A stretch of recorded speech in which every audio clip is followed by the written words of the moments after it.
I lived in silence. And then the letter came. Part 1. I always lived in silence. Not because I disliked people, but because noise made me feel like a stranger to myself. Silence was safe. Predictable. I felt most comfortable when no one called, when no one waited, when the day passed slowly, like tea cooling on the windowsill. I woke up at 7.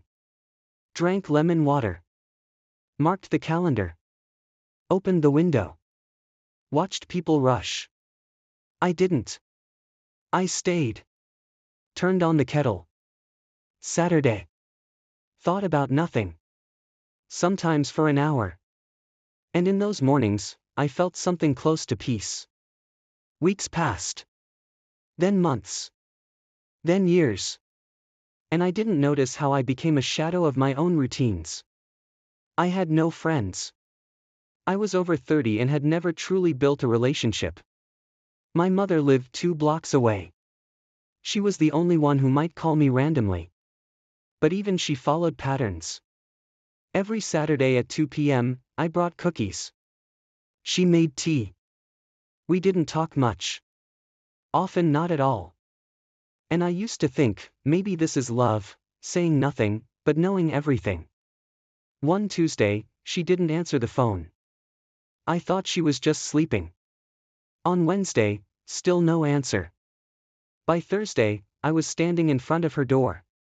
Inside, silence. No smell of coffee. No sound of her old radio. She was there. But she wasn't alive. I don't remember the funeral. People cried.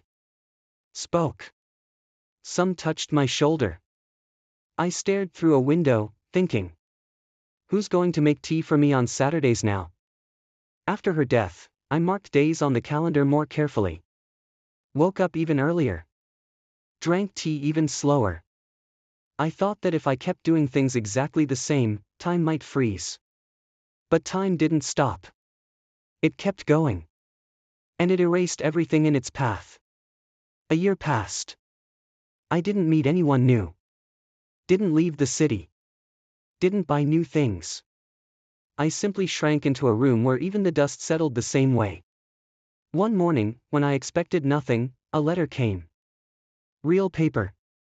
Handwritten. From my mother. Dated 2 weeks before she passed. My son. If you're reading this, I'm no longer here.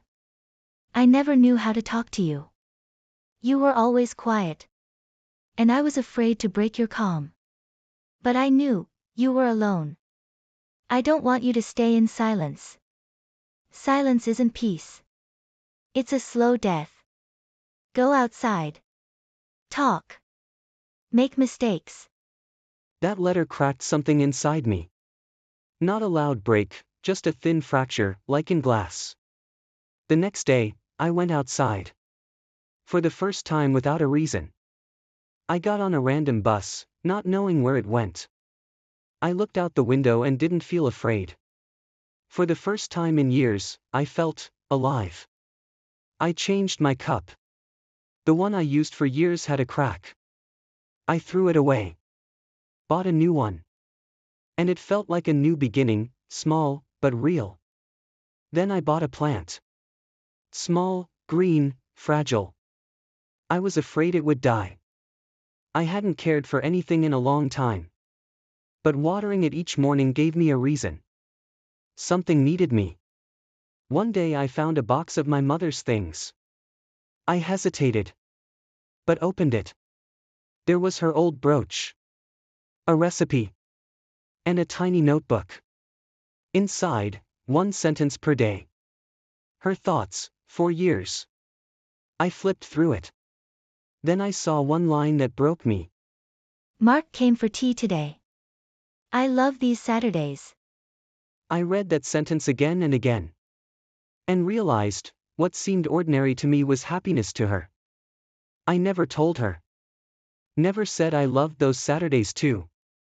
But I did. Deeply. That day, I began writing as well. 1 sentence a day.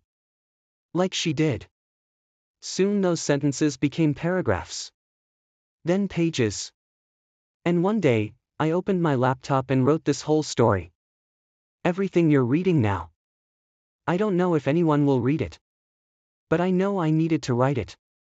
I didn't become a different person overnight. I'm still quiet. Still figuring things out. But I go outside now. Sometimes I say hello to the neighbor. Sometimes I help someone on the street. 2 years later, the plant is big. I named it Laura, after my mother. Every Saturday, I drink tea. But not alone. My niece comes over. She's 5. Loves to draw. And eat cookies. We sit. We draw. We eat.